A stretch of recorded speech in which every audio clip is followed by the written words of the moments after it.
قبل أن نبدأ، صلوا على النبي محمد وأظهروا دعمكم بإعجاب على الفيديو لنصل إلى 100,000 إعجاب ونعرف عدد المسلمين معنا. ولا تنسوا الاشتراك في قناة صدى الحكاية ليصلكم كل جديد. في تلك الليلة الباردة، وقف الزوج عند باب غرفة المستشفى، قلبه يكاد ينفجر من التوتر. كان ينتظر هذا اليوم منذ شهور، يحلم بلحظة احتضان أطفاله للمرة الأولى. أخبرته الممرضة أن زوجته وضعت مولوداتها الثلاثة، لكن لم يكن يعلم أن تلك اللحظة التي انتظرها بشغف ستتحول إلى كابوس لا ينسى. بخطوات مترددة دخل الغرفة، عيناه تبحثان عن زوجته، لكنها لم تكن كما تركها. وجهها شاحب، ملامحها قلقة، وعيناها تمتلئان بالخوف وكأنها تستعد لسماع حكم الإعدام. لكن ما لفت انتباهه أكثر كان الأطفال الثلاثة الذين تحتضنهم بين يديها. كانت بشرتهن سوداء حالكة. تجمد في مكانه، شعر بأن أنفاسه تضيق وكأن الغرفة أصبحت أصغر مما هي عليه. قلبه يخفق بقوة، يداه ترتجفان وعيناه معلقتان بالمشهد أمامه. حاول أن يتحدث لكن الكلمات لم تخرج، فقط نظر إلى زوجته بنظرات تحمل ألف سؤال حتى تمكن أخيراً من النطق بصوت مرتجف: ما هذا؟ كيف؟ لم تستطع زوجته أن تجيب، وكأن الكلمات قد خانتها. فقط هزت رأسها يمنة ويسرى ودموعها تتلألأ في عينيها قبل أن تهمس بصوت مخنوق: أقسم لك أنني لا أعلم، لم أخنك يوماً، هؤلاء بناتي، بناتنا. لكن كلماتها لم تخترق أذنيه. كان عقله قد بدأ في رسم سيناريوهات مرعبة.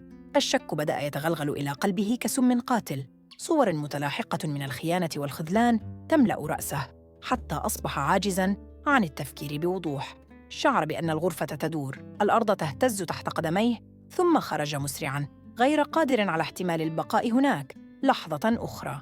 مرت الأيام بطيئة ثقيلة، يعيشها وكأنه في دوامة من الأفكار السوداء.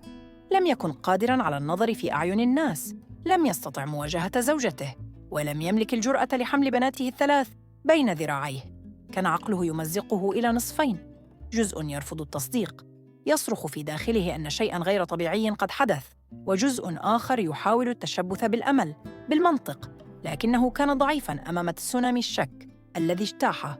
وفي لحظة يأس قرر أن يواجه الحقيقة مهما كانت قاسية.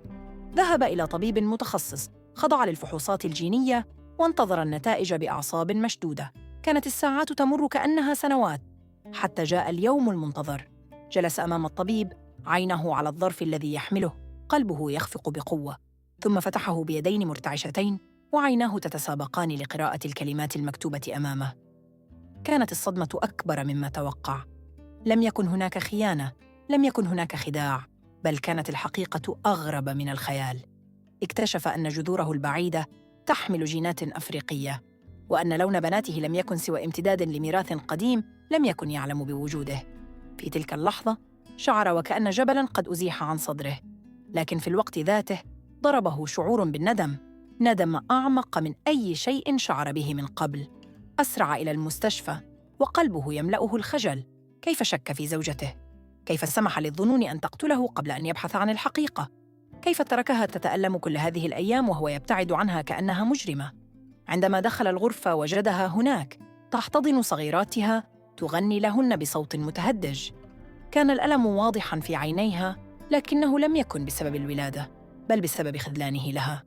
اقترب منها، جلس عند طرف السرير، مد يده المرتجفة ليلامس إحدى الصغيرات، ثم همس بصوت مكسور: سامحيني، لم أكن أعلم. لم تجبه، فقط نظرت إليه ودموعها تروي الألم الذي عاشته. قبل أن تمد إحدى الطفلات يدها الصغيرة، تقبض على إصبعه بقوة وكأنها تسامحه قبل أمها. في تلك اللحظة أدرك أن العائلة لا تبنى على الدم فقط، بل على الحب والثقة، وأنه كاد يخسر كل شيء بسبب شك قاتل لولا أن الحقيقة جاءت لتنقذه في آخر لحظة.